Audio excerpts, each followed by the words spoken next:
Today's episode, we're here to talk the Suns series with the Pelicans without Booker so far, Philadelphia 76ers possible collapse against Toronto, Boston sweeping Brooklyn, many, many more, as well as some trivia sprinkled in at the end, of course. Next.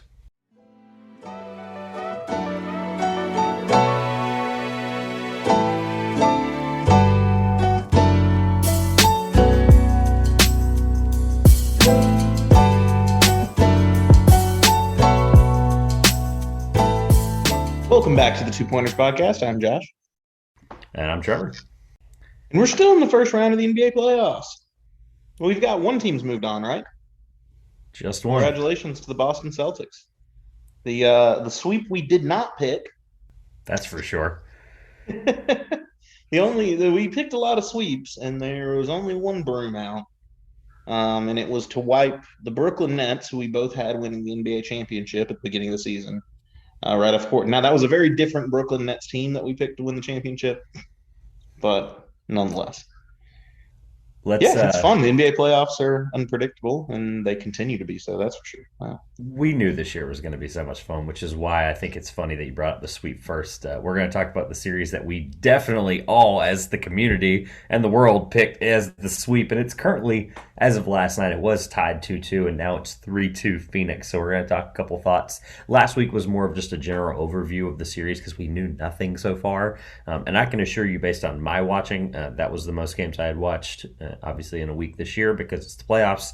But I have a lot more thoughts, and then it wouldn't be a Two Pointers podcast episode without some questions. So I've got a question or two for each team that'll kind of tailor the conversation to where we are with some of these teams.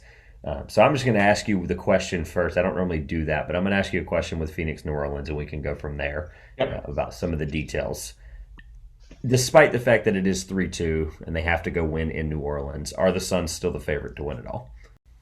Yes. I'm going to go with most of the struggles are as a result of an injured Booker.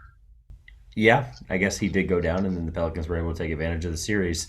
I guess my point is this the best possible matchup for the Pelicans? Like, are they the team that could just give them too much trouble? Obviously, there's a lot of other better teams by record and by seeding, but the Pelicans, if you look across the board, match up really, really well against the Suns, which is crazy to think they were a play-in team and now the 8th seed. Are you worried about game 5 or 6? 6, sorry. Are you worried about game 6 in New Orleans? I mean, can I see New Orleans winning it at this point? Sure. They're an incredibly talented team. Brandon Ingram was reminding everyone who they forgot about all year long. They win it, sure. I don't see New Orleans going into Phoenix and winning game 7. I don't see a fully healthy Suns team if Booker comes back to play losing to New Orleans. I think it's one of those early first-round struggles. It doesn't really impact how I see their ability to get through the Western Conference. I have thought since the beginning of the playoffs that a potential NBA Finals with Boston might be razor thin. But so that's the thing that's interesting about the Suns. They all year were the team that was the deepest, and yet they lose their best player. Not saying that they can't win without him. They should be able to. Like, they're the deepest team in the playoffs, and I don't think it's particularly close. And they lose their best player, even though Chris Paul is the heart and soul of the team, obviously, as the lead point guard and captain. I'm just shocked that this Pelicans team, who also has their depth, don't get me wrong, but they're giving them this much trouble when the Suns should be able to be like, all right, next man up. That was how they took care of it last year, and I'm a little hesitant. Now I'm with you. It's hesitancy, but it's not I'm going to what am I looking for word-wise? I'm not going to overcomplicate it. The Pelicans just gave them a heck of a series, and I think that's just a testament to what Willie Green has done coaching-wise. But Bridges has been the Suns' X factor, and I don't think it's particularly close. He's been unbelievable. Obviously, he had 31 last night, but there's a reason he was a finalist for Defensive Player of the Year, and he showed it this series so far. The Pelicans are doing one thing really well, and I tried to just do this big statistical deep dive, see if there's something they're doing that I'm not missing in the eye test. And literally the only stat that they're doing that's not average or below average in the playoffs this year, amongst a conglomerate of all the teams, is that they're second in free throw attempts per game with 30. 30. They are attacking the Suns and forcing them into places where they're going to have to make their free throws, and the Pelicans shoot the free throw very poorly. They shoot 74% from the free throw line these playoffs. So they're attempting 30, and they're only making 74 of them and have won 2 games. So it's quite the head scratcher. I'm at least a little hesitant. I'm not saying Phoenix can't get it done. I think they rest Booker the rest of the series. They move on, and they try to take care of whoever wins between this disgusting Dallas Utah series. So, if New Orleans wins Game 6, and Devin Booker is good enough to go, they play him. You can't rest him in a Game 7. I was saying that assuming they win tomorrow. Yeah. For those that might not know, too, we're recording this with some things that we actually wanted to wait a little bit just to see how the playoffs were to play out with some of these series. We had a couple things contradict. So we are recording this on Wednesday. So you'll either see this really late Wednesday night or early Thursday morning. But our thoughts don't change based on the fact that there's series that may conclude on Friday. It's just the fact of where we are on Wednesday, the 27th of April. I do have to give a shout out to Alvarado, by the way, who's just been unbelievable, just giving Chris Paul, and Chris Paul, granted, has played really well, stepping up in Booker's absence, 20 points, over 10 assists. I believe it's a steal and a quarter for Chris Paul. But Alvarado's just like, if you really watch, and this is when you guys hear me all the time talk about the eye test, and if you just watch Alvarado, spend 3 minutes when he plays in like the middle of the second or like the end of the third, like he does a lot for their rotations, spend 3 minutes just watching Alvarado play. It is honestly the most hysterically mind-boggling thing because he just disrupts everything. So I was never a fan of him when he played for GT in college because of how annoying it was to play GT. That's right. Alvarado there. He was very good. Very good at defense. He was unbelievable. So quickly before we move on, 2 things. One, there was a video of Booker walking off the floor after the exciting close win on Tuesday night. There was a moment where he was yelling back, and it looked like he may have said, it was super far away, so obviously NBA Twitter's going to aggregate everything like that, but it looked like he might be saying, I'm back, y'all getting too excited, whatever. Adrian Wojnarowski, we don't normally live report stuff, but obviously because this podcast will go out later, but this will influence our thoughts we just talked about. Phoenix Suns all-star guard Devin Booker hamstring strain is progressing toward return soon, including the possibility of soon as Game 6 or 7 of this playoff series versus New Orleans. He's expected to initially be listed out as Thursday, but will change status potentially. So, all the stuff we just said, just remember that tweet went out 30 seconds after we just talked about it. So there's the answer on Booker. I think they could still win the series without him, though. Well, as the resident Utah Jazz fan of the show, I'm just okay. Kidding. Why does everyone keep calling me that? I'm just kidding. Obviously, there has been some things. Resident Rudy Gobert fan. That's fair. So there's been some things happening since then, since we talked since last week. Donovan Mitchell had some MRIs that were negative, but did not look good walking off after Game 5. The series, I think, right now is currently 3-2 Dallas. So the Jazz are a dysfunctional mess. Yeah. Where are you right now? I don't really know. I don't want to ask the question first again. I don't think it makes sense. But I guess after we've seen a couple of thoughts from this series, or a couple of things from this series, where are your thoughts right now on this series from either side of the ball? You can start with one or the other.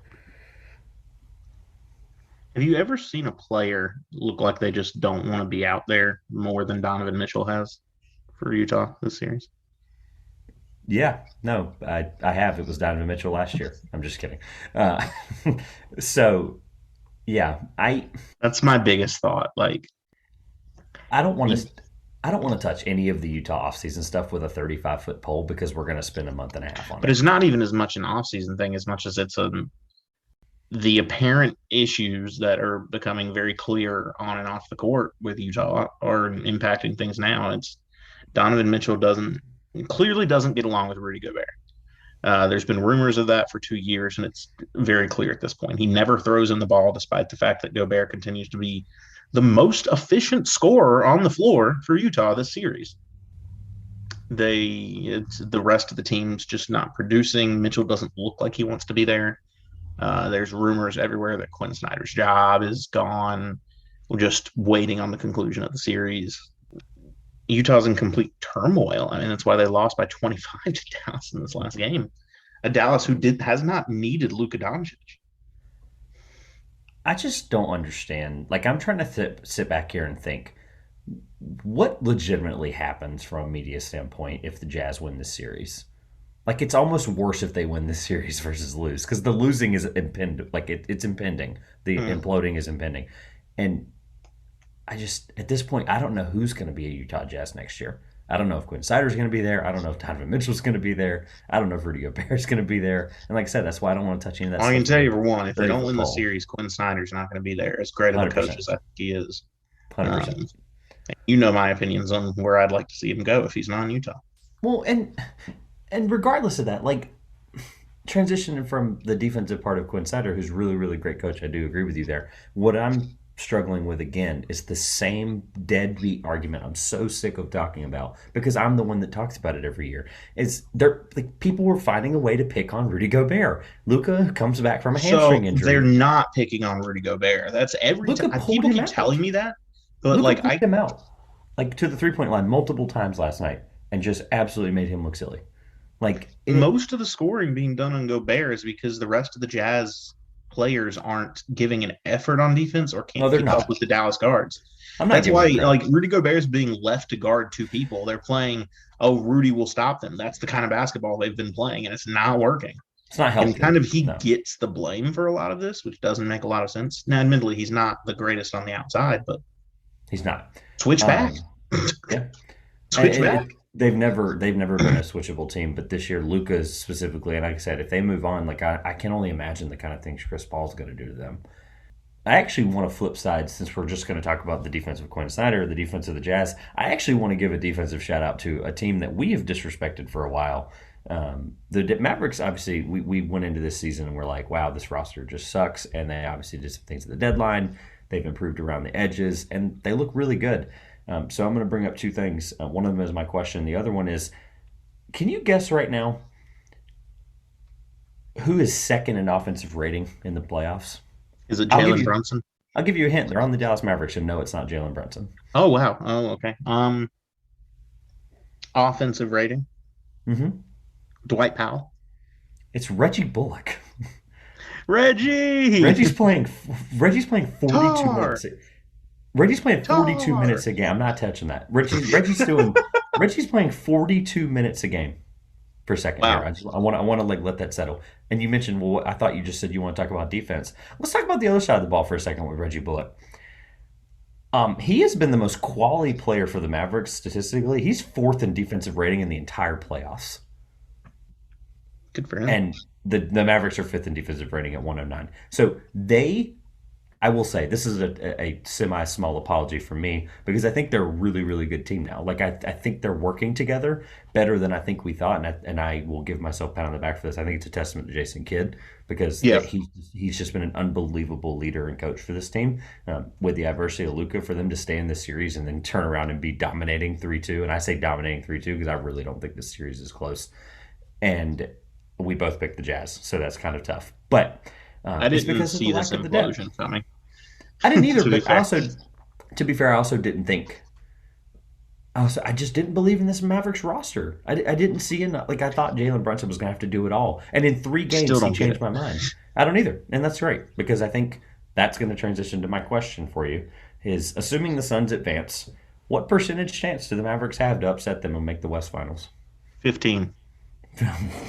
Okay. Normally you give me these like haphazard, lazy answers to these questions, but 15 sound like you've been thinking about that. You've really been thinking about that question, and I didn't even. I thought about it for about 3 seconds. To be clear, listeners, the whole point of the question part of our show is I don't tell him any of these, right? Wow. That's my way of saying I definitely 15. could see it, I but could too. I don't think it will. I could too. That's why I asked you the question because I think there's nothing else interesting about this series that's pertinent to right now. Everything else matters in the future. I definitely could see it. I'm not picking it. I don't think it will, but I could see it. My problem is the Jazz offseason conversation will happen for sure. I think the Mavericks offseason conversation is going to be just as interesting because they have a lot of contract stuff they got to figure out with Yeah, Brunson, as well as though they're gonna have if to this pay him. team is this good though, if this team's this good right now, like with the pieces that they have that we both think is not very good, like I guess they think they can just try to run this back again with a healthy Luka and have him try to run for MVP. I just don't understand what the next 3 years of the Dallas Mavericks looks like. I don't think they understand what the next 12 months looks like. That's the Well, I issue for me. think the biggest step from them was the moving Kristaps piece. Like that was ending the Doncic Yep. Porzingis Definitely a weight partnership, off the shoulder. who even Jason couldn't get to work. Yep. They ended it, and things got a lot better for Dallas once they did. They didn't work together. I think Kristaps Porzingis is awesome, because it clearly things worked when he was there and Luka wasn't. I think he's great. It's just weirdly that didn't work together. Doncic and Brunson seem to work together quite well. They're going to have to pay him a lot of money, Yep. a lot of money. Same way it's a similar situation to what Charlotte's stuck in, where Miles Bridges is going to get a lot of money. Well, so can I tell you Um, the issue though is mhm. Brunson's unrestricted, so it's even more complicated. Yeah. So that again, why I said I Well, think was it because Dallas will was he a be. second round pick? Is that why? He was. That's Okay, correct. So that's why I mentioned that Utah's is watch going the to second be round, its own kids. thing, and then Dallas's conversation is going to be just as complicated. Like it's going to be confusing in what they do around the edges and how they. I mean, they obviously don't move Bullock now. He was a movable piece going into the offseason, and then he played like this. I don't see them moving him at all now. But it's stuff like that around the edges where you have to go. Does Dwight Powell have a role here long term? Maybe not. Does this guy? Does that guy? Mm, Then you Dwight make them Powell has changes. to, because who else is going to play that? Like they don't have any other bigs. I know, and that's the point. That's the part The they're only gonna have to big work on. on the team, and he's not that big. I mean, Boban's there, but He got a standing ovation in he's Utah. a Boban Boban's awesome. Marjanovic is a locker room uh, Oh yeah, fun guy. for sure, He's what you call a team chemistry guy. It's not going to hundred help you on the percent. court, but Homework: go look up the Tobias Harris and Boban YouTube highlights for those that might not know that relationship. All right, I'm gonna swiftly transition us to Golden State Denver for two reasons. One, I legitimately have nothing written down, and that's not a joke. That's not a testament to Denver how won Denver a won, game. but like the series still sucks. It's boring, and Golden State's just getting tooled, correctly at the right time. I don't think this is even full strength. Golden State, as Steph's coming back, they're going to try to play their death lineup out the gates in Game 5 tonight. I, I'll be honest with you, I have nothing to ask you other than is Denver's roster outside of Jokic the worst in NBA playoff history? I don't know about the worst in playoff history. I'm not going to be that bold. But they're bad. Yeah. They're really bad. I mean, I mean, option number two is Monty Morris, and option number three Aaron is Gordon either Aaron Gordon or Bones Hyland. or Will Barton, which is even sadder. Yeah. And look, I ask you that partly as a joke, but I also ask you that as I when I tell you I have nothing written down for this series. I did the Steph thing off memory. I did the Steph thing, or I did the lineup of death that they're trying to do again off of memory. I I just I've watched 30 minutes of this series. I'll just be upfront. I won't lie to the people. Um, I I think want to see I what mean, we call. all thought Golden State was going to kind of roll this thing over. It's just As been much as I love it's been Nikola one of those Jokic, series. it's one guy against some of the most lethal shooters in the NBA all on one team. Yeah, I watched. To be clear, the 30 minutes I did watch was the Jordan Poole. I started seeing tweets about him having like 15 or 20, and that started turning into that. He ended up having like 35. So, I mean, at the end of the day, I just don't have anything about this series. I'm sorry for Jokic. Obviously, I feel terrible. He's going to win the MVP, and he's going Still to the probably have the worst MVP. supporting cat. Yeah, he's still obviously regular season award. He's going to win it regardless. But it just sucks because they really got to get the Jamal Murray and Porter Jr. thing figured out. Like they next year they're going to be insane. But when we go to do our Western Yeah. Conference preview, I'm going to be so hesitant to put them anywhere in the top four. I'm just going to be honest with you. Well, It we're just gonna have to sucks. wait to see what like the offseason in Denver will be interesting. Jamal Murray will be back next season. 100%. He's gonna be fine. Will Michael Porter Jr. be a member of the Denver Nuggets? It's a key offseason conversation that we're gonna have later. So Will someone take him on a 4-year deal left? That's my problem. 180 million. It's tough. there's plenty of teams that if he says he's healthy would take that shot. No, no, and their doctor's going to have to put a lot on the line.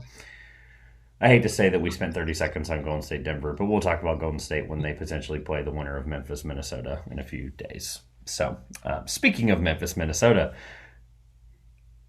has this been your Minnesota, favorite? I'm offering my services. Pay me to come out there. I will try. I will go on the court to protest. Make sure you get that W.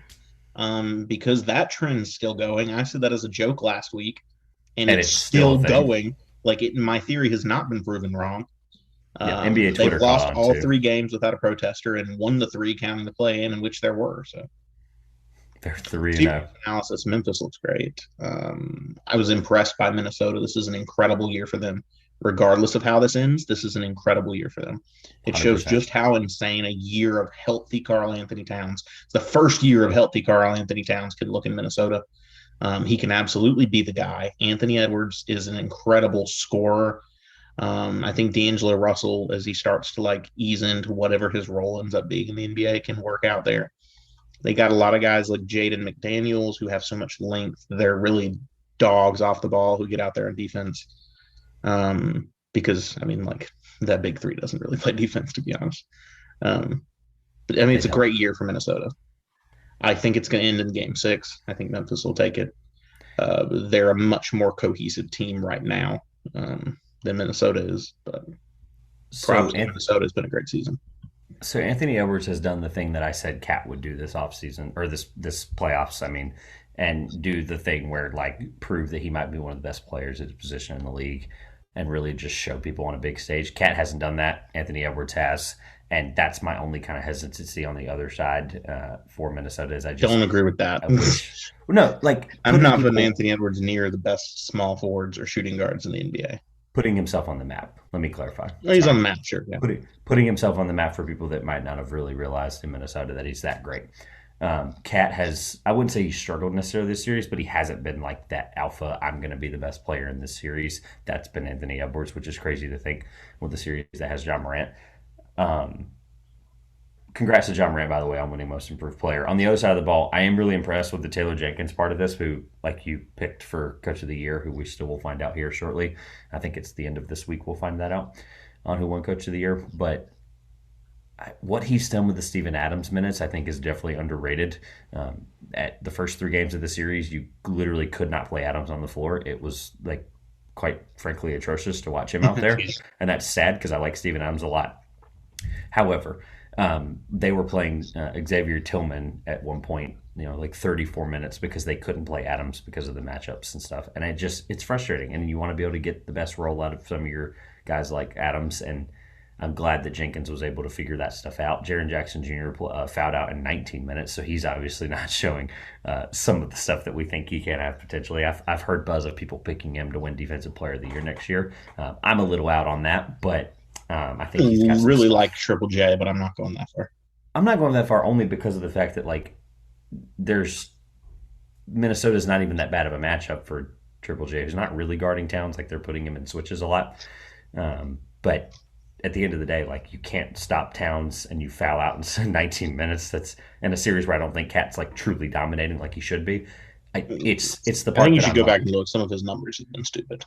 I mean 20, 22, 12, and what 1.5 blocks. I mean that's 33 and 17, 28 and 14. I mean he's averaging in this series. He's averaging 22 and Yeah. 12. That's I the was just naming some individual games. Like there's a they're good. They probably lost those games. That's the part that kills me. So no, they won the regardless, 33 and 17 one. oh, that's right. That's right. Um, but regardless, it's the Triple J. I really do want to see more of him, especially if they move on in the series. I think he's going to be the reason they can beat Golden State. I think if he plays like he has been in the series, they don't beat Golden State at any point. So, and I think they can. I absolutely think they can beat Golden State.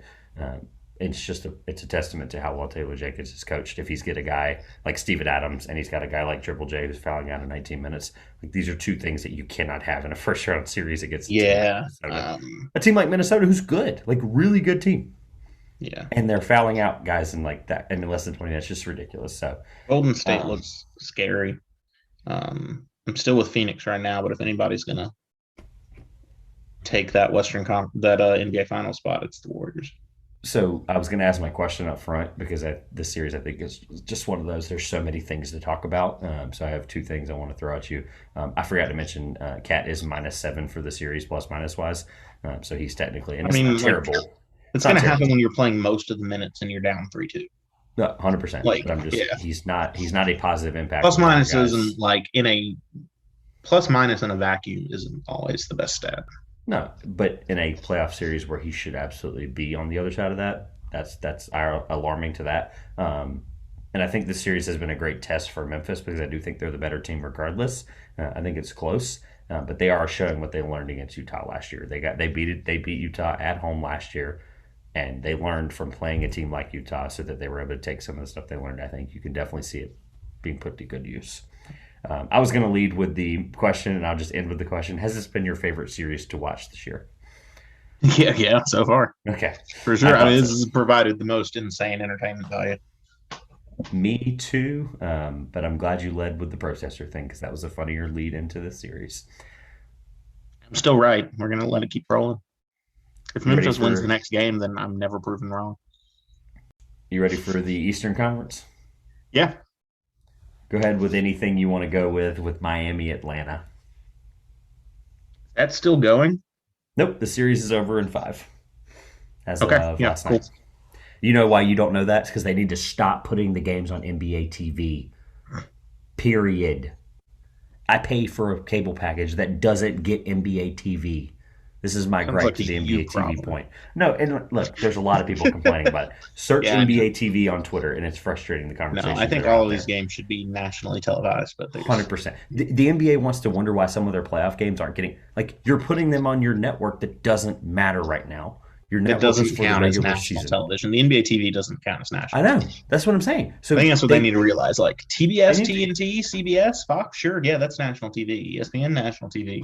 like, NBA they can TV is make not. this. April is not a big time for the ABC network anyway because of the playoffs. Like, they're going to lead up to the finals in late April, early May through June, obviously. So they just need to say screw it and play them all on ABC and TNT. Like, it's not hard. They have the contract the Turner contract is $2.5 billion, and you telling me you want to put it on NBA TV? Literally 3 of the 5 games in this series have been put on NBA TV. Mm-hmm. That's sad. Anyway, all right, I digress. Anything that you took away from Miami, Atlanta on either side of the ball? Nope. Jimmy B having a good series. As expected, I hope, for a guy of his A caliber. little more than it. Yeah, I mean, like his shooting splits have been way better than Mm-hmm. usually is thought to be Jimmy B's shooting ability. Miami is getting hot at the right time. Mm, you just like saying that. I just wanted to leave the gap in You so I just could like the edit puns. it. Oh, I did. 100. I think they're playing really well. Obviously against the Atlanta team, who they just completely made look silly for 5 games. That series very well should have been a sweep, but no, I just wanted to insert the pun there. We have to address the elephant in the room, though. For those that might not know what the elephant in the room is, Trae Young had historically bad stats in this series. So sorry, Mason, but we are going to talk about this. I have it pulled up, courtesy of our friends at StatMuse. Trae Young averaged 15 and a half points, 6 assists, 5 rebounds in 37 minutes, with shooting splits of 31% from the field, 18% from 3, and 78% from the line. You remember the thing I talked about after game 1 where I was like, okay, cool, I'm Trae Young, and I'm going to be guarded by Kyle Lowry. Oh, and the Heat are going to switch, and now I'm guarded by Tyler Hero. Oh, and they're switching again, and I'm on Jimmy Butler. Oh, and PJ Tucker now. And Bam Adebayo. It got worse. Every time they switched, he just couldn't do anything. So my question for you is Trae Young overrated? Where do you rate Trae Young? Well, I mean, I'm the same guy that picked him for MVP this year, so let's taper In that that conversation for a sense, yeah, second. sure. It was actually a Trae 2 part Young is question. a very specific type of player. I think people often get away from understanding what he is, and I don't mean this in a bad way when I say it. He plays very much like Steph Curry, which, like you, when you think, listen, you got wide eyed there. I know, I He know. does. He You know, plays the people are same laughing right now. style. Yeah, he does. Can we agree on that? No, he Stephen does. Oh Curry yeah, and no, Trae I'm Young. not disagreeing. play the same style of basketball. Trae Young clearly modeled his game being a small guy off of Steph Curry. To be clear, I am only getting wide eyed. I don't disagree with anything you're saying. I am getting wide eyed because there's someone who, right just then when you said that, who just went, I'm turning this stupid podcast off. These guys don't know what they're talking about. I didn't Click. say like he You is know it. Steph. He plays like. Oh, you know it though. You know it's right. And one of the issues with Steph Curry often is when he's on, he's on. He's hot and he's going to hit everything and you can't guard him. Sometimes he's not on. What Steph Curry has developed over, and that he showcased, especially in this series in the first round of the playoffs against Denver, is an ability to really get to the hoop, score from wherever he wants. And that has been great for Golden State. Trae Young probably isn't as mature. He's not nearly as mature in his game yet. He will fall back on taking the threes when he's cold. And I think that's what we saw a lot in this season. Because with the shooters that are this good, and I am going to praise Trae Young on this, he is one of the best shooters I've seen in a while. That's fair. But even with those guys, it's like you're hot and you're cold because they take really inefficient shots. Shots that you'd scream at your players for stupidly taking. He can take those shots. Steph Curry can take those shots. Klay Thompson can take those shots. But they're not always going to go in. And when you go cold, it's going to look really bad. All great points. Except you're saying that, he's one of the best shooters you've ever seen. Well, he's not asked to be one of the best shooters you've ever seen. He's asked to be one of the best players in the league. And he's not that. And that's right now what the Hawks are asking him to be, who's averaging, by the way. He took 14 shots a game and shot 31%. I don't think he wants to get there. He's got to bulk up, pass more, and she does pass a lot, but in this series he didn't pass as much. Pass more and develop a more regular, more reliable drive to the hoop that doesn't rely on getting to the free throw line. To be clear, to finish out what I was saying about the field goal percentage, 31% on 13 shots.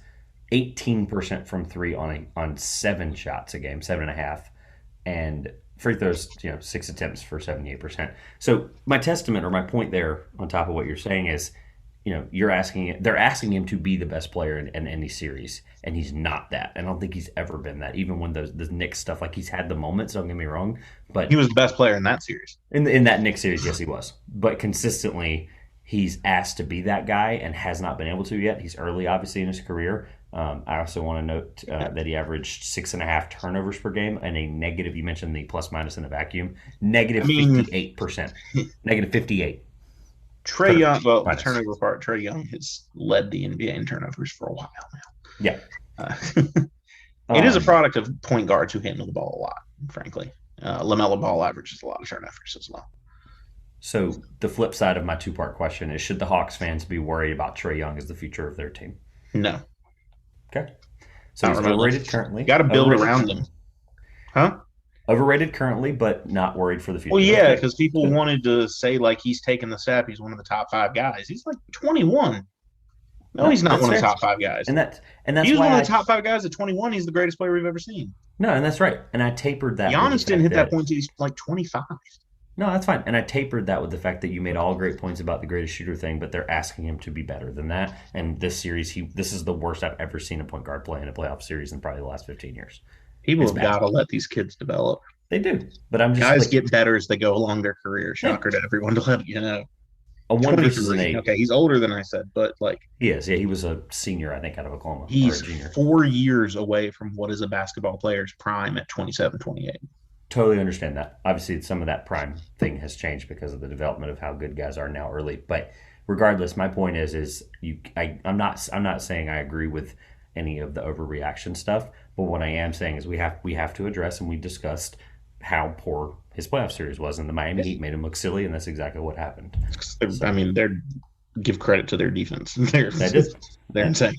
And what's crazy is they're not statistically still the best defense in the playoffs. And we'll get to that in a moment. They have the best individual defenders 100%. Assembled on one team. All right, let's do Philly, Toronto. I'll open with the fact that congratulations to Scotty Barnes for winning Rookie of the Year. The more I think about it, by the way, since we've announced these awards slowly throughout the last couple of weeks on our show, I'm a little bit of a fan of it now. I think I'm okay with it because it's like these slow releases. You wait for that random tweet from Woj. or Shams. But That was talking about close. the Like actual, the rookie of the year voting was close. yeah, I haven't actually taken a chance to look at any of the voting like tiers other Scotty than most Barnes and Evan improved. Mobley were neck and neck. Barnes like Mhm. inched him out. I believe it. That's what we said would happen. That's what did Mhm. happen. I need to go look at all of the voting and how close it was. I haven't actually looked at the votes tallied wise. But yeah, first of all, congrats to Scotty Barnes. He's been really good in the series. We're on the verge of one of the biggest collapses ever, I think. No, we're not. 3-0, If 3-0 against a young Toronto team. And I'm not saying ever. I'm saying ever with a question mark because Doc if Rivers is Toronto wins notorious for doing tomorrow, this. then we can panic. Yeah, no. Oh, that's fair. It's No, I'm three to not getting. two. It's not. It's not I'm like not it's getting. 3-3. I'm not getting ahead of myself. However, they were up. They were up 3-0, and Doc Rivers is notoriously famous for doing this. Could be bad luck. Could be Doc Rivers. He obviously brought some stuff to the podium today. That was a little bit of backup on his part. I'm not sure I agree with him doing that, but I guess my question for you is: who's the better coach right this moment in the NBA, Nick Nurse or Doc Rivers? Oh, I always would have said Nick Nurse. Okay, that's fair. You know how I feel about Nick Nurse, so I'm not going to move on any further He loves because Nick Nurse. I love Nick Nurse. I think he's one of the best coaches in the Mm. NBA. Philly's depth scares me. That's where I am with just taking away basketball of this series. What happens when you send those guys away to get James Harden? Well, funny enough, like they're not playing Korkmaz at all. Pretty much, he played 2 minutes the other night. Perkin? They're yeah, and they're not. They're playing like Paul Reed, like 15 minutes a game. That's not a disrespect to Paul Reed, but he shouldn't be my seventh best player in a playoff series right now, and he is. Toronto's showing that they can. I mean, they're winning these games because of their depth. Philly in the late third, early fourth quarters can't handle the fact that Toronto's playing 11 guys. Legitimately, I mean, their box score from Yeah. Philly they're has playing maybe guys. maybe and like Shake that, and that comes down to what you feel about Shake Milton. That really is Exactly. what it is.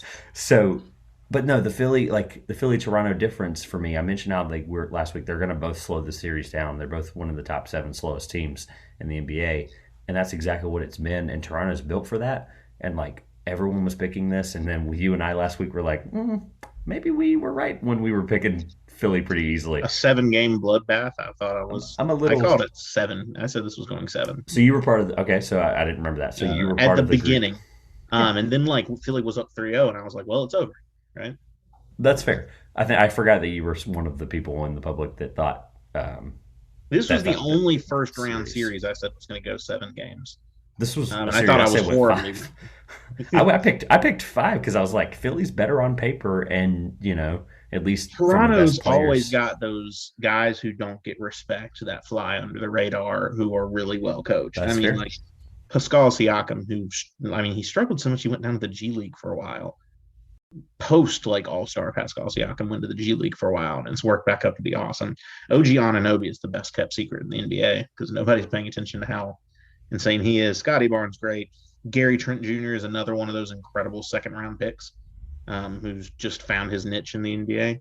They traded him. They got him in a trade just right when they wanted to not pay Norman Powell. It Yep. was the perfect scenario. They didn't think he would turn into that. Maybe they did, but he No, he was wasn't the doing like he integral. was when he got traded from Portland to Toronto, He was playing well. he was the 3 in the 1-2-3 punch in Yeah, Portland. He was right after when it went past Dame and CJ, then it was Gary Trent Jr. should have been Simons, but I know what you mean. Yeah, I my thing with Toronto that's so intriguing is if you go look at this cool little feature on NBA.com called the lineups button, you can see the most efficient. You can look at literally stats from every single possible lineup that's ever been played in the playoffs this year.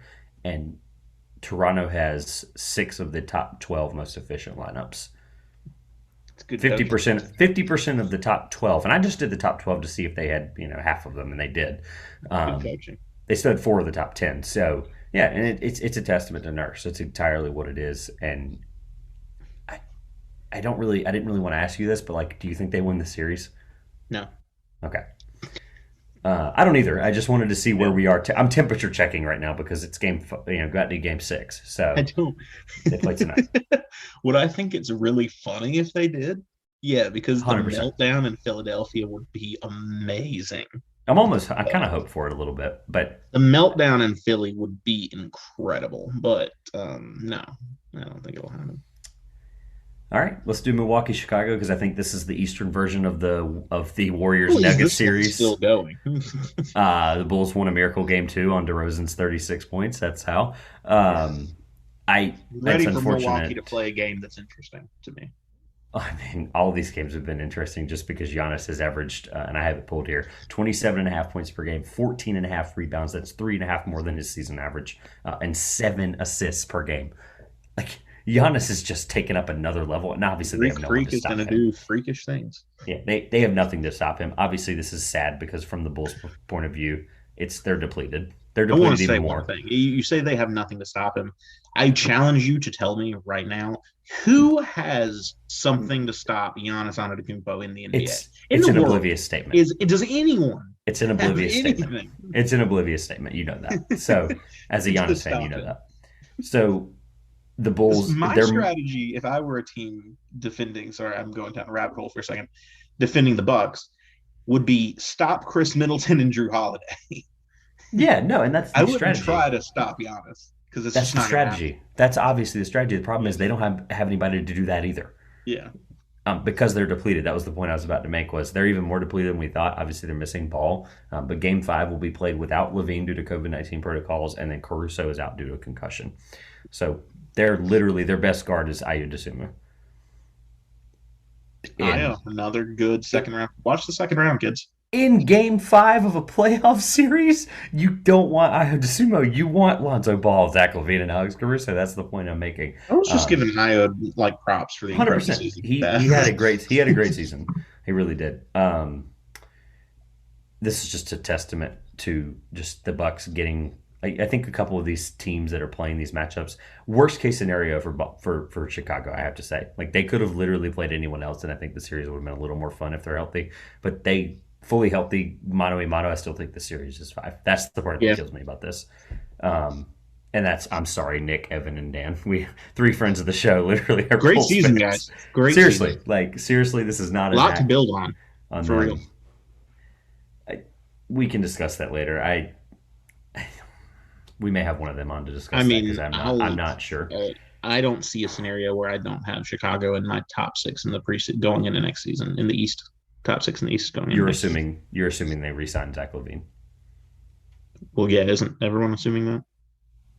It's not guaranteed. I feel like that's most people's assumption is that they'll resign That's Zach what I Levine. would think too, but you never know. So maybe Nick, Evan, Dan, we need to have you on in the offseason to talk about the Bulls because very, very interesting offseason coming up. That was actually one of my questions. Is Zach Levine gone in free agency? You clearly don't think so. And then the other question is, who is more important to the Bucks for them to make a run right now, Drew Holiday or Chris Middleton? I have two for you. Always Chris Middleton. Interesting, really. He's Okay. I love Drew Holiday. Chris Middleton's a much better player. Brook Lopez or Serge Ibaka is the other one. That one's tough. Down the stretch, it's going to be Surge from a defensive perspective. Yeah, Lopez is definitely not the same Lopez we've seen in the last 5 years. Unfortunately, that's just a testament to his age. But I still think he can be really important. And like if they're in the finals and he hits 4 or 5 threes in a Yeah. game, has a couple important blocks, I think it really Yeah. comes down I to mean, that. it's just, I think like it's going to come down to them needing defense down the stretch. And that's why I went with Ibaka. Yep. Who's basically been the PJ Tucker role for them. They Yeah. basically just took PJ Tucker out and inserted Serge Ibaka. It cost them Dante DiVincenzo, but I mean, you got a potential Serge Ibaka for a title run. So, nonetheless, I was really high on that 4-team trade, like we talked about.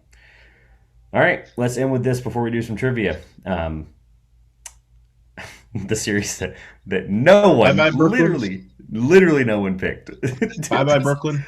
As we're recording this, Brooklyn is currently in Cancun. And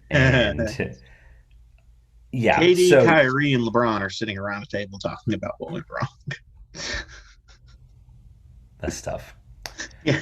That's tough. That's what what's the joke everyone's making? I posted a few, or I reposted a couple. Or maybe they're of talking about stories. teaming up next year. Who knows? Check out our story; it'll still be up by the time. It'll still be up by the time you see this. If not, I'll repost it again to our story on Instagram. This is a plug for Instagram because we want people to get on there. We're posting some fire content, but it was like the I can't even really describe it. There was some hysterical lookalikes of Kevin Durant and Kyrie Irving without their former players with them, and it was. I mean, just go look. I can't really describe it. This is an audio podcast. I have 3 points I want to make that I think are really important. Boston's been the best overall team this postseason so far, and the stats and the eye test for me back it up. I've been telling you, dude. Which is crazy, and for two reasons it's crazy. Through today, like I mentioned, we're recording this on Wednesday, April 27th. They are only 11th in the playoff in defensive rating. By the way, the team with 2 of the top 3 vote getters for Defensive Player of the Year. Just remember that. Once again, Jason like Tatum. stuff is in a vacuum. It's like 4 games. But playing against a team like Brooklyn, and they held Kevin Durant to like the lowest shooting splits of his career in the playoffs. Mm-hmm. By the way, so they should not be 11th. You're right, though, in a vacuum. So they can obviously improve on defense. The other thing is, and I've made this point with the Suns, I'm a big fan of stats in the clutch. I've made that very clear. I think it's a very important stat, especially in the playoffs. And it is something that the Suns have all year. Like I think I mentioned this about 3 weeks ago. I was like, Devin Booker and Chris Paul are like 11.5 points higher than the third guy in clutch points in the last 5 minutes, whatever, right? In the clutch. It was not even close. Like, they were the best 2 clutch players this year. I pulled some clutch stats for the playoffs so far. And the Celtics have 5 players in the top 13 in plus minus in the clutch. Derek White is 4th. Al Horford, Jaylen Brown, and Marcus Smart are tied for 7th, and Grant Williams is tied for 11th. Tatum is like 22nd on that list, which is crazy because there's a bunch of guys tied. But still, those 5 guys. Grant Williams is tied for 11th, like I said. Those 3 other guys tied for 7th, and Derek White for 4th. I think, obviously, it matters. If you can't get it done when it matters, the Celtics can obviously do that right now, and they are just about as scary as they're ever going to be. And I am terrified. I'm terrified for the fact that this Bucks Celtics series is going to go 7. It's just going to be insane.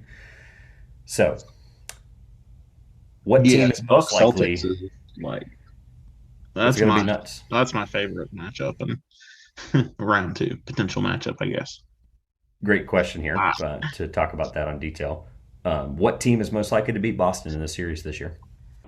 Is it Milwaukee? That's why I asked the question right when you said Milwaukee, because I wanted to hear you. Okay, so you don't think there's an Eastern Conference. It's a good point. I didn't clarify Eastern Conference. I think Phoenix is more likely. Eastern Conference, it's Milwaukee. Okay, so we will potentially see the best Eastern series next series. Maybe Miami. That's fine. It's good. Look, they're both great answers. I'm curious which one yours is. Is it Milwaukee or is it Miami? I'll tell you mine whenever you're done. Or I can tell you mine while you think about it. Mine's Milwaukee, and I think it's really close. I think Milwaukee's going to make the biggest fight up against Boston, even though Miami defensively is just going to be a slugfest, and I'm not sure. Milwaukee doesn't play defense like Miami plays defense. They don't, and that's the part. We may be overrating it a little bit. We may not be. I don't know, but it's a testament to you're going to have to do the things that you're going to be able to do if you can't stop Giannis. And I think the Celtics can do that against Milwaukee pretty well, but I also think Milwaukee can get hot at the right time, hit a couple of big shots. It's going to come down to just how close those teams actually are on paper, and I think they are.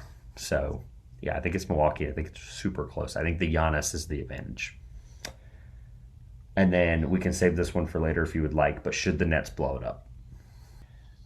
You're going to have to look at contract situation stuff because it is very, very intriguing because this is how many games a season are Kyrie and KD intending on playing in the future?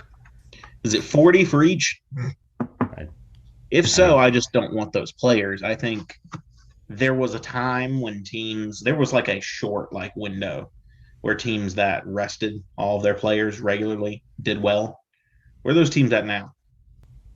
Not good. Ron and AD didn't make the playoffs. Yeah. Brooklyn did poorly. James Harden still hasn't really found his groove. Kawhi and PG haven't been there. Now maybe they're going to be different because Kawhi just took the whole year off. But to be fair, Harden hasn't had a groove since 2018 in Houston, to be completely upfront. Yeah, exactly. But he hasn't played like a full season since then either. This is the final year of the KD Kyrie contracts. That's why I bring it up. I think no, you don't blow it up. You have Kevin Durant and Kyrie Irving. That's what I thought. I'd have convinced Kyrie to play more often. I mean, he will be able to. Convince KD that his sore toe is not a reason to sit out some games that are important. Look, at the end of the day, this next year, and I think there's discourse with the Simmons situation that we can talk about in a few months. Like get him out there if you can get him out there. They were frustrated he wouldn't. He wouldn't even dress out, even though he had back tightness. Not that it would have helped. No, but play if you're healthy. Yeah, he's still an amazing talent if you can get him going. I'm not convinced he had back soreness, but anyway. Let's roll right into trivia.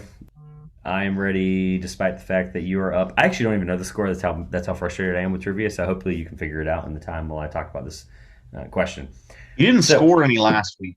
I did not. I came very close on the stupid. So it's still 17-11. Wow. Okay. All right. Well, you have potential for the fairness of the way. You didn't say Jason Terry when you had it. Yeah. Oh darn! It would have been 17-12. Yeah. Well, unfortunately, for the sake of fairness for this show, I have a couple things I want to lay out, but you will get, obviously, for those that are new here, we play trivia. Josh has an opportunity. Last week, he gave me 4-point opportunity, obviously due to the fairness because he started the season. He would get a 4-point opportunity as well. The question for you, and I'm going to preface a couple things.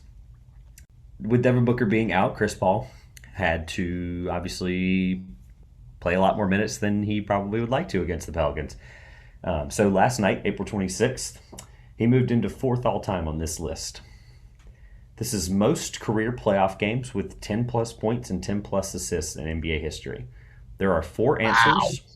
There are 4 answers and 8 guesses, like I said. And I have the curveball or the wrench in your thought process is I have a hint prepared for all 4 answers for the first time. What is the question? Oh, the other 4. Sorry, I'm really bad at like question. I'm really good at like prefacing all these things and then never like closing the conversation. He moved into 4th all time on the most career playoff games with 10-plus points and 10-plus assists. You have to name players 1, 2, 3, and 5. Okay.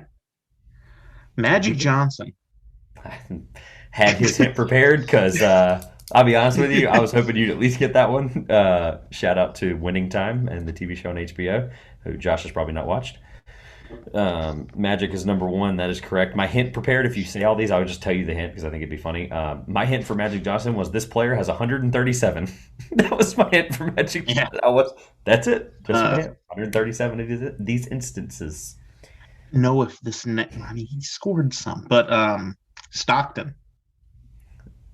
I thought this question would be a lot harder than it is. John Stockton is correct, and he is number. Pull my list back up here on my phone. He is number 2. Magic was number 1. My hint for John Stockton was this player has been very vocal about their stance on the COVID-19 vaccine. Yeah. I thought you would laugh at that because I thought that was funny. Yeah, I probably would have gotten it from there. Big I tried to come up with something. That is a good guess. That is your first incorrect answer. Dang, really? Okay. We go with another current player here. He's been in the playoffs a lot. Gets a lot of 10-point, 10 assist games. Russell Westbrook. Ooh, good guess as well. That is also incorrect. At this point, since you've already gotten 2, we're probably going to be doing the trivia finale, which we'll do regardless of the outcome. We might just be doing it for fun at this point. Give me a hint. 19 to 11. I love one. Give me a hint for. Right. I'm guessing Magic was 1 and Stockton was 2. That is correct. I'm sorry if I didn't say that. That is correct. So I'm looking for 3 and 5. Give me a hint about 3 and 5. For number 3. Oh, okay. You're specifically. Okay. Number 3 has never played in the Eastern Conference in his career. Okay. So that was, I used the hint for my 5th guess, so I got 3 left. Correct. If I get this one right, I can use the hint to get that last one. Never played in the East in his career. Ooh, that's vague because it doesn't tell me when this guy would have played. I told you my hint. I had hints prepared because I knew you would probably get a couple of these, so I wanted to at least make it hard. Mm-hmm. I'm just kind of going through. Oh, let me just check. He never played it. Steve Nash. Had a feeling that one might lead you. You can lead a horse to water, but you can't make it drink. I led you to water, and you did drink. Steve Nash is correct. And I'm going to start drinking because of this show. Okay. Just double checking my Steve Nash locations. And no Eastern Conference there. Grayson, you do the last hint for number 5. Because I'll have one guess after that. You're relinquishing a hint. Let's go with this player has played for 3 different teams. Okay, more vague. Oh, yeah. I mean, there's a potential 20 bomb on the line here. I mean, wait, you already have 20. Oh, crap. There's a potential to double my score here. Or 10 plus my score, whatever. You Yeah. know what I mean? Oh, yeah, Grayson, you Hmm. can do whatever you want with the questions at this point. I could care less how this final goes now. Teams. Can I just like guess the all-time scoring list from like 1 to 15 next week? Is there some way that can happen? Um, I'll just start studying now. I don't think this is going to be right, but I don't know. We'll see. to be honest, I don't have a lot of guesses at this point anymore that I can think of. Oh god. We go through guys like it's tough because like there weren't a lot of guards on some of these great teams that won titles that had averaged all that much. I know they don't have to be a title winner. Jason Kidd is going to be my final guess. I don't think Jason Kidd's correct, but it's a shot in the dark. We never do this, but just for fun, if it wasn't Jason Kidd, who would be another answer? I'll give you Five another hint. Drexler. Oh, okay, never mind. You went completely the wrong direction with that. Number 5 was LeBron James with Oh yeah, I didn't. 49. Yeah, I didn't think that through. Yeah, So to recap, Bron. Magic had 137 at 1. John Stockton 2 had 87. Steve Nash had 51. So Chris Paul will literally pass him this playoffs, by the way. Chris Paul will be third on this list after this Yeah. playoffs. Forgot to mention that. Chris Paul is fourth with 50. So 50 and 51. Yeah. Okay. He'll Yeah. literally pass him. Like, could pass him by the end of this series, depending on if it goes 7 or not. I'm also kind of shocked he's only fourth, though, with 50, now that I think about that. Like, out loud for a second. Like, Chris Paul, every time he makes the playoffs, which he probably hasn't been a ton. Maybe that's why. Maybe because Weren't as many times with the New Orleans Hornets. yeah, because at the end of the day, like Nash didn't make him that much either, I guess, He made it a fair deal in Dallas and Phoenix. and even LA that one time. Yeah, okay. They make Um, it. I hope so. I I don't really think don't they know. made it that year. That And was then the epic LeBron. collapse of they had Nash, Bryant, and Howard, the 3 MVPs, and didn't make the playoffs. Yeah, we don't have to relive my nightmares. Okay, this is we don't have to do that. Hey, Brooklyn did something more embarrassing at this point. So That's fair. maybe. LeBron at fifth with 49. So this list is still very subjective and very well could change. Shout out to the TNT broadcast because I told you I've struggled with trivia in the past. I'm holding up my phone to the screen. I literally turned Nice. out the broadcast. Yeah, I've done that before. Yeah, so obviously the broadcast questions for the average fan is going to not be that hard, and I learned my lesson. It was not that hard. So My strategy was I figured whichever guys would get a lot of assists, was where I probably would go on there. because they're gonna get 10 points. It's not hard. So I know. um, I thought this list would be 10 harder. assists was the hard one, so I just went down that road. I thought this list would be harder. So what is the score check? 21 to 11? 20-11, 20 to 11. 9 point. So 10 point opportunity on finale night. Like it's not over. That implies you have to miss points between now and then. You You realize? could gain. Oh, hold on. Sorry. That also implies that I have to score points between now and then. How many weeks do we? All right, let's do this right now. How many weeks do we have left? Do I even have a fighting chance at this point? Let's just hash this out We really have quick. like at least 6, right? Because we don't do it on Draft Chat, right? Which is next week. Which, by the way, shout out to we do have our Draft Chat guest for next week. Finals usually don't end Do that. till early June. We got 6 weeks. Oh, brother.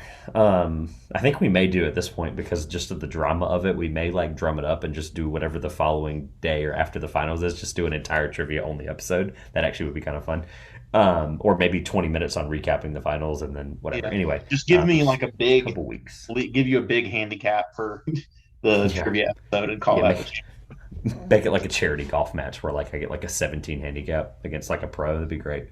Yeah, I think we have. So let's say this week's episode is 1. So that's 1, 2, 3, 4, 5, 6, 7. If they go to June 20th, I have 8 opportunities. Oh, I have 4 opportunities. Sorry, not including the finale. So that's cool. Shout out to Tyler Rucker from No Ceilings, who'll be on Draft Chat next week, and we look forward to talking with him. As well as next week's episode, we'll have most of the second round figured out. I don't really know how we're going to make next week even more conglomerate because I think we may not have all the series, which sucks. Preview of the second round. I guess we'll have to do that even if we don't have all the series.